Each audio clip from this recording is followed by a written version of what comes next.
Capítulo 23. Experimentação espírita. Segunda parte. Janeiro de 1919. A escrita automática é o processo mais frequentemente utilizado pelos grandes espíritos para nos comunicarem os seus ensinamentos. Foi por meio de mensagens escritas que Allan Kardec constituiu a doutrina espírita. Estas mensagens são notáveis pela sua elevação, e embora obtidas de todas as partes da Terra pelos mais diversos médios, apresentam uma perfeita concordância no que diz respeito aos princípios essenciais. Não podiam ser considerados como trabalho pessoal destes médios, pois as suas opiniões e educação estavam, na maioria dos casos, em oposição às opiniões expressas. A revelação espírita é, portanto, superior às revelações que a precederam, pelo seu caráter simultâneo e universal.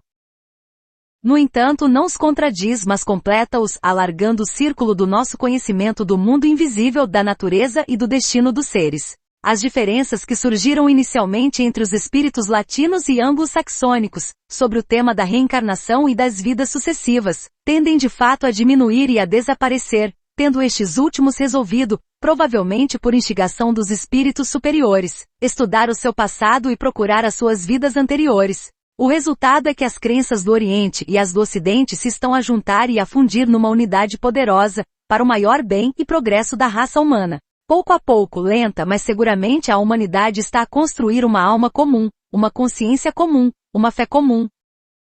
Citamos várias mensagens que realçam, com impressionante clareza, o caráter dos seus autores. Aqui está outra comunicação inédita, essa de natureza moral, e que não tem qualquer assinatura. Os espíritos superiores, por uma questão de descrição, exceto em casos de absoluta necessidade, hesitam em nomear-se por outros meios que não sejam alegóricos, ou então escondem-se sob o véu do anonimato. Mas é fácil distingui-los pela altura das suas vistas e pela profundidade do seu julgamento, enquanto os espíritos de menor evolução têm prazer em decorar as mensagens mais insignificantes com nomes famosos e emprestados. A seguinte comunicação foi obtida em 16 de julho de 1893, pela senhora Iliver, já mencionada, e que considero ser um dos melhores médios de escrita existentes. Via numa meia escuridão preencher numerosas páginas que ela tirou para trás com um movimento febril. Estas páginas, recolhidas e coordenadas, apresentavam mensagens tão notáveis na forma como no conteúdo. Sobre a unidade de crença. A união mais perfeita que pode existir entre os homens é a união do pensamento, a harmonia dos corações e das mentes numa ideia comum. É isto que falta nos cultos atuais. Não possuem um laço comum que permita que o mesmo sentimento ou inspiração circule ao mesmo tempo entre todos os fiéis. O sacerdote e os fiéis são estranhos um ao outro. Sob o disfarce da forma observada, o verdadeiro culto é frio e morto. As raras explosões de fé individual são afogadas no fluxo confuso da multidão, e a religião deixa de ser a expressão dos sentimentos de um povo. As diferenças na inteligência, educação e condições sociais criam barreiras entre indivíduos que são frequentemente intransponíveis, mas que podem ser reduzidas pela comunidade de fé, pelo mesmo ideal religioso. Todas as pessoas precisam de uma religião que seja a língua comum de todos os indivíduos. Mas este ideal dificilmente é compreendido pelas religiões atuais, que se desviaram todas ao longo do tempo. Nenhuma delas é realmente popular. A nova religião que a humanidade exige, simples como tudo que é belo, poderosa como tudo que é verdadeiro, grandiosa como tudo que é justo, deve ser suficiente para as aspirações da mente mais ampla e ser compreendida pelos mais humildes. Ao grande movimento de massas que se vai espalhar pela terra para conquistar a igualdade social, o movimento religioso deve corresponder, e é isto que falta nas ações humanas quando não são animadas pelo sopro do ideal. As massas tornaram-se indiferentes a todos os cultos. Para os trazer de volta ao sentimento religioso, devemos abandonar todos os dogmas em favor da essência da religião, e procurar nas formas antigas apenas os pontos gerais que os fazem transcrições das mesmas páginas escritas, universalmente para todos os homens. A religião deve responder não apenas à vida social e moral como no passado, mas à ciência, deve penetrar em todas as fileiras da sociedade, corresponder a todos os ramos do conhecimento humano, e dar a todas as aspirações dos homens, a todo o seu trabalho, uma base comum. A França, em particular, voltará ao ideal religioso, mas só depois de grandes provações, o que lhe fará parar o habitual sorriso de ceticismo nos lábios. Mais do que qualquer outra nação, ela é capaz de dar aquela forma popular que é necessária à ideia religiosa. Pela sua língua, pelo gênio da sua raça, pelo profundo poder de assimilação dos franceses, o nosso país forma uma nação privilegiada. Em si mesma, a França é uma e múltipla. Cada província apresenta um tipo particular de atividade humana e toda a raça está, no entanto, poderosamente centralizada. Situado entre o norte e o sul, o francês escapa aos dois extremos. É entre os outros povos o tipo que os realiza a todos e por este mesmo fato é capaz de traduzir para todo o grande movimento do pensamento. Este grande movimento está muito próximo, mas antes de ser realizado, é indispensável que crises sociais profundas ocorram em França e em toda a Europa. Estas revoluções, estas lutas dos povos, despertarão as faculdades superiores dos homens e darão origem aos grandes sentimentos de fraternidade e caridade. Os infortúnios das nações levá-los-ão de volta a Deus.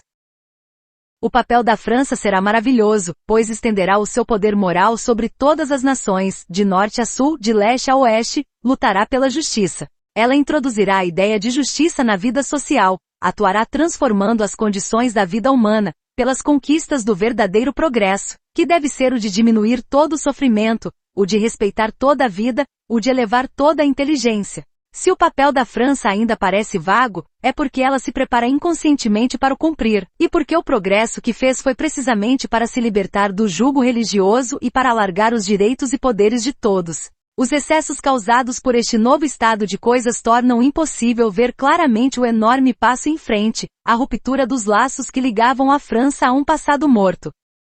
O materialismo que domina em França é anti-francês, anti-ariano. O francês é demasiado artista, demasiado idealista, para persistir por muito tempo num caminho que o apresenta apenas com o lado inferior da criação. Ele possui um passado de bondade, generosidade e grandeza que circunstâncias sérias trarão à superfície. A humanidade atingiu esse ponto nas raças civilizadas onde todas as verdades encontradas pelos homens convergem para formar um único foco e para iluminar toda a Terra. Cada nação será chamada a participar nesta grande obra, cada povo contribuirá com a sua pedra para o templo da religião universal. Esta nova religião vai formular-se pela própria força das coisas. Nascerá das massas, levadas por uma grande ideia. Será expresso por vozes inspiradas, será conduzido por almas de elite e estenderá sua influência sobre o mundo. Cada povo do passado, cada povo do presente, será representado pelas suas qualidades mais puras e mais belas. Cada Bíblia fundir-se-á na grande Bíblia universal, cada religião trará o seu raio ao novo sol. Tudo que dividiu a humanidade desaparecerá, pois terão compreendido que não há ritos, nem dogmas, nem livros, que a letra se desvanece perante o espírito, e que o espírito que sopra sobre o mundo é amor no seu duplo halo de bondade e inteligência. Outra mensagem, obtida de um acadêmico, um católico fervoroso na Terra que morreu há alguns anos. 11 de abril de 1910. A minha expectativa não foi desiludida. A morte entregou-me o segredo supremo que a minha alma estava a procurar em vão penetrar. Sempre acreditei noutra vida para completar esta, mas não acreditei que iria encontrar aquele esplendor radiante do Espírito Divino, que ilumina com os seus múltiplos raios a obscura inteligência humana, para lhe permitir contemplar a admirável construção do universo e a sublime harmonia que precede todas as suas partes. Como pode uma revelação tão brilhante não se manifestar ao homem de carne, para o tirar do limbo em que vegetou, no meio das brumas do seu pensamento e dos erros dos seus sentidos? Talvez o êxtase o esmagasse, tirando-lhe todo o desejo de ação. Talvez estas névoas acumuladas à nossa volta, talvez estes erros dos nossos sentidos sejam necessários para a gestação do nosso ser espiritual. Talvez o esforço seja a base desta vida universal, como indica a sua aspiração para o infinito que perseguimos, mesmo através das mais grosseiras manifestações da nossa personalidade ainda inconsciente.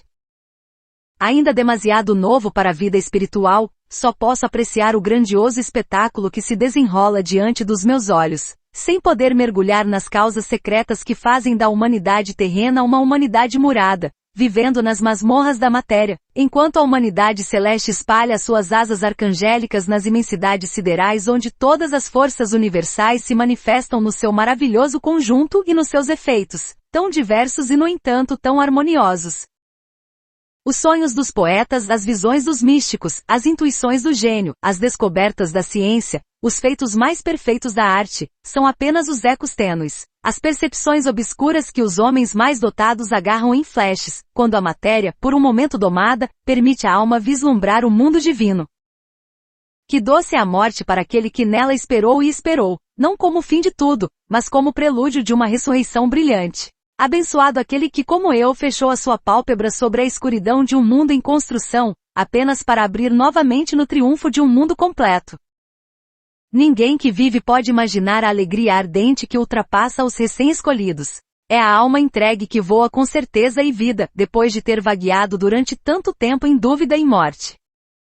Ressurreição. Glória ao Senhor! O homem, como Cristo, ressuscitou dos mortos para entrar na cidade dos eleitos. A inspiração, de que alguns escritores gostam, pode ser considerada, em muitos casos e como já demonstramos noutros locais, ver no Invisível, Espiritismo e Mediunidade, último capítulo, como uma das formas de mediunidade. Quando uma inundação de pensamentos nos invade e a nossa caneta tem dificuldade em fixá-los no papel, podemos acreditar em eflorescências do eu subliminar, ou mais frequentemente numa ação do mundo invisível cujos pensamentos nos envolvem e nos penetram. O pensamento é uma força cujas vibrações se estendem à medida que os círculos produzidos pela queda de um corpo se estendem sobre a superfície da água. As vibrações do pensamento variam em extensão e poder de acordo com a causa que as produz. Os pensamentos das almas superiores vibram a distâncias incalculáveis. O pensamento de Deus anima e enche o universo. O pensamento externo não nos obedece e domina-nos. Assim que a alma humana se separa das preocupações habituais e se eleva, sente as correntes de vibrações que aos milhares atravessam o espaço. O médium, mais do que os outros, sofre os efeitos. O pensamento superior estende-se a todos, mas nem todos o sentem ou manifestam ao mesmo grau. Tal como uma máquina obedece à corrente elétrica que a conduz, também o médium obedece à corrente de pensamento que o impregna. O pensamento do espírito de atuação é no seu princípio de emissão, mas varia nas suas manifestações de acordo com o maior ou menor estado de perfeição dos instrumentos que emprega.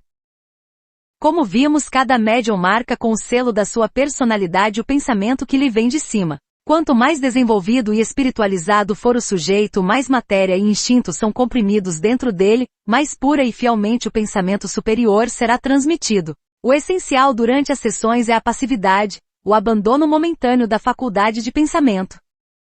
O objetivo do Espiritismo é familiarizar-nos com este mundo pouco conhecido, com aquelas aptidões da alma que, quando puras e livres de ambientes grosseiros, podem reproduzir os ecos, as vozes, as harmonias dos mundos superiores e tornar-se uma fonte de inspiração, de ajuda, de luz, através da qual o influxo externo desce até nós para nos reimergir e nos alegrar.